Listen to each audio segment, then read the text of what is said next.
आजकल न केवल सोशल मीडिया बल्कि आम बातचीत में भी प्रधानमंत्री मोदी की बढ़ती दाढ़ी खूब सुर्खियां बटोर रही है। एक और जहां प्रधानमंत्री की दाढ़ी पर मीम्स बनाकर मजे लिए जा रहे हैं, वहीं खोजी पत्रकार सरीखे लोग इसके पीछे की असल वजह तलाशने में जुटे हैं। वैसे तो किसी दूसरे की अच्छी खेती देख जलन तो हो ही जाती है, लेकिन बात अगर दाढ़ी की हो तो मजे लेने और असलियत जानने में कोई बुराई नहीं है। हालांकि यह प्रधानमंत्री का निजी फैसला हो सकता है, लेकिन शायद पहली बार वह अपने इस फैसले के लिए विपक्ष के निशाने पर नहीं है।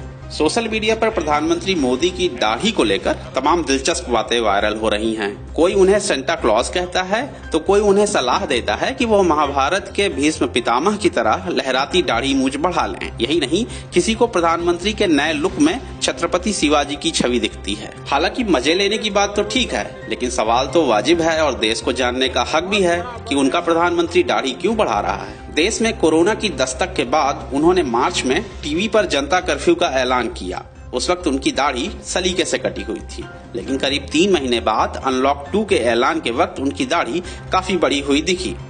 इसके पीछे जो पहली वजह मानी जा रही है वह यह है कि कोरोना की वजह से प्रधानमंत्री मोदी 2 गज की दूरी का पालन कर रहे हैं। खबरों के मुताबिक प्रधानमंत्री अपने आवास, कार्यालय के अधिकारियों, खास मंत्री और शीर्ष अधिकारियों से एक निश्चित दूरी बनाकर रखते हैं। हालांकि इस मामले में उनके सालों पुराने रसोइये को थोड़ी छूट जरूर है। वहीं प्रधानमंत्री के सुरक्षा घेरे के एसपीजी जवान भी 6 फुट की दूरी बनाकर रह रहे हैं। इसके अलावा यह भी माना जा रहा है कि ऐसे में जब प्रधानमंत्री देश के लोगों से सामाजिक दूरी बनाए रखने की अपील कर रहे हैं, तब उन्होंने ऐसा जनता को संदेश देने के लिए किया है। जाहिर है कि हेयर ड्रेसर या फिर नाई के पास जाने से संक्रमित होने का खतरा बढ़ेगा। यही वजह है कि वो नाई की सेवा नहीं ले रहे हैं। एक अंदाजा यह भी लगाया जा रहा है कि प्रधानमंत्री मोदी अपनी नई छवि गढ़ने की कोशिश में हैं। संभव है कि वह एक साधु या विद्वान की छवि में दिखना चाहते हैं। हालांकि इतना तो साफ है कि प्रधानमंत्री की छवि में एक बड़ा बदलाव देखा जा सकता है। अब वह पहले जैसे सेहतमंद राजनेता की बजाय एक गंभीर और अनुभवी बुजुर्ग जैसे दिखने लगे हैं। अंदाजा लगाने वाले यह भी लगा रहे हैं क्या वे अगले लोकसभा चुनाव की तैयारी में तो नहीं हैं, या फिर पश्चिम बंगाल चुनाव की तैयारी के मद्देनजर वह गुरु रविन्द्रनाथ टैगोर जैसा दिखना चाहते हैं, या फिर प्रधानमंत्री फकीरी वाला झोला उठाकर कहीं जाने की तैयारी तो नहीं कर रहे, जैसा कि खुद उन्होंने कहा भी था। हालांकि यह बात भी माननी होगी कि विपक्ष को भी प्रधानमंत्री की दाढ़ी से परेशानी है। तभी तो पूर्व केंद्रीय मंत्री और कांग्रेस नेता मनीष तिवारी ने एक दफे अपने ट्वीट में लिखा था कि दुनिया भर में सफेद दाढ़ी वाला बूढ़ा आदमी यानी सेंटा क्लॉज चिमनी के माध्यम से आपके घर में आता है और आपके मोजे में पैसे डालता है, जबकि भारत में सफेद दाढ़ी वाला बूढ़ा आदमी कुलबुलाते हुए टीवी के माध्यम से आपके घर में आया, जो आपकी जेब, अलमारी और लॉकर से पैसे ले गया और आपको सिर्फ मोजे के साथ छोड़ गया। प्रधानमंत्री मोदी के अनुभव की तरह उनकी दाढ़ी का इतिहास भी काफी पुराना है। आप कह सकते हैं कि उनकी दाढ़ी में उनका अनुभव झलकता है। साल 1990 में लाल कृष्ण आडवाणी की रथ यात्रा से पहले तक प्रधानमंत्री मोदी काली दाढ़ी में दिखते थे, जिसे वह ट्रिम भी करवाते थे। एक बार संघ के तत्कालीन अध्यक्ष माधवराव गोलवलकर ने सबके सामने मोदी से दाढ़ी ट्रिम किए जाने की वजह भी पूछी थी। वहीं रथ यात्रा के दौरान मोदी खिचड़ी दाढ़ी मूंछ में नजर आए थे। 7 अक्टूबर 2001 को गुजरात का मुख्यमंत्री बनने तक उनकी दाढ़ी पूरी तरह सफेद हो चुकी थी। यहाँ एक दिलचस्प बात यह है कि मई 2019 में मोदी के 58 सदस्यीय मंत्रिमंडल में 18 मंत्री दाढ़ी वाले थे। ऐसा पहली बार नहीं है कि प्रधानमंत्री की दाढ़ी और हेयर स्टाइल चर्चा का विषय है। साल 2019 में प्रधानमंत्री की कुछ तस्वीरों के साथ यह पोस्ट वायरल हुआ कि ऐसा फकीर कभी देखा है आपने जिसकी दाढ़ी कटिंग और बाल कटिंग में लाखों खर्च होते हैं। हालांकि जब इसकी पड़ताल की गई तो पाया गया कि यह तस्वीर साल 2016 की है, जब मैडम तुसाद म्यूजियम के लोग दिल्ली आए थे और प्रधानमंत्री के मोम के पुतले के लिए माप ली थी। इन तस्वीरों के साथ इस पोस्ट से ऐसा लगा कि सच में इस काम में काफी पैसे खर्च किए जा रहे हैं। किसी दिग्गज शख्स की दाढ़ी दूसरे लोगों के लिए काफी मायने रख सकती है। उसकी दाढ़ी चर्चा का विषय बने तो कोई हैरानी नहीं होती।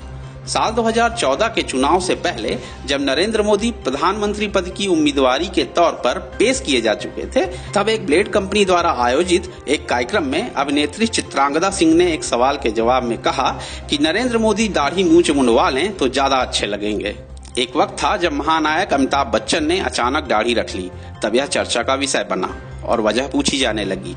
एक अखबार ने इस पर संपादकीय तक लिख डाला। यूपी विधानसभा चुनाव के दौरान जब राहुल गांधी दाढ़ी में दिखे तो वो भी चर्चा का विषय बना। कहा जाने लगा कि प्रशांत किशोर की टीम राहुल गांधी को एक गंभीर नेता के तौर पर पेश करना चाहती है।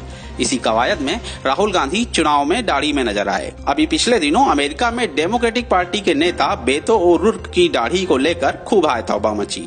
उन्होंने राष्ट्रपति पद से अपनी उम्मीदवारी वापस लेने के बाद दाढ़ी रख ली थी। इसी तरह कनाडा के प्रधानमंत्री जस्टिन ट्रूडो द्वारा दाढ़ी रखे जाने पर वहां यह चर्चा का विषय बना हुआ है। क्या आप इस बात पर भरोसा करेंगे कि अमेरिका के पूर्व राष्ट्रपति अब्राहम लिंकन को एक 11 साल की लड़की ने चुनाव जीतने के लिए दाढ़ी रखने की सलाह दी थी। उस बच्ची के कहने पर उन्होंने ऐसा ही किया और रिकॉर्ड तोड़ वोट से जीते और राष्ट्रपति बने, जबकि इससे पहले तक वह 2 बार सीनेट का चुनाव हार चुके थे। फिलिस्तीनी नेता यासिर अराफात समेत कई राजनेताओं की पहचान उनकी दाढ़ी से होती रही है। प्रधानमंत्री मोदी की दाढ़ी न केवल चर्चा में है बल्कि इसे फॉलो किया जा रहा है। आम लोग इस स्टाइल में ही दाढ़ी मूछ रख रहे हैं। खासकर नवयुवक इस स्टाइल को ज्यादा अपना रहा है। प्रधानमंत्री का स्टाइल काफी लोकप्रिय है। इससे पहले मोदी कुर्ता और मोदी जैकेट भी लोगों ने खूब पसंद किया था। प्रधानमंत्री मोदी ज्यादातर आधी बाह का कुर्ता पहनते हैं। इसे मोदी कुर्ता के रूप में पहचान मिली है। हालांकि इस कुर्ते के पीछे प्रधानमंत्री की सादगी है जो अब स्टाइल बन गई है। मोदी कुर्ता की कहानी के बारे में खुद प्रधानमंत्री बताते हैं कि खुद कपड़े धोने की वजह से मैंने सोचा कि पूरी बाह का कुर्ता धुलने में ज्यादा वक्त लगेगा, इसलिए मैंने अपने कुर्ते को काटकर आधी बाह का करने का फैसला किया। आज हालात यह है कि मोदी कुर्ता दुनिया भर में प्रसिद्ध है। मोदी कुर्ता की तरह मोदी जैकेट भी लोगों में खासा लोकप्रिय हुआ। हालांकि प्रधानमंत्री मोदी से पहले कुछ ऐसी ही जैकेट नेहरू जी भी पहनते थे, जिसे नेहरू जैकेट कहा जाता था, लेकिन वर्तमान में इसे लोकप्रिय बनाने का श्रेय प्रधानमंत्री मोदी को जाता है। मोदी जैकेट की दीवानगी का आलम यह है कि दक्षिण कोरिया के राष्ट्रपति मून जे इन ने मोदी जैकेट की तारीफ की थी। इस पर प्रधानमंत्री मोदी ने उनके लिए जैकेट बनवा कर भेजा। आज बाजार में मोदी कुर्ता और मोदी जैकेट की भारी मांग है। प्रधानमंत्री मोदी का लुक और उनका स्टाइल काफी बार सुर्खियां बटोर चुका है। गणतंत्र दिवस और स्वतंत्रता दिवस पर वह जिस तरह पगड़ी बांधते हैं उसे भी काफी पसंद किया जाता है। अब तो प्रधानमंत्री मोदी को स्टाइल आइकन भी कहा जाने लगा है। वो अंडमान निकोबार द्वीप समूह जाते हैं तो पारंपरिक परिधान मुंडू पहनते हैं। गोल्फ खेलते वक्त टी शर्ट और ट्राउजर में दिख जाते हैं।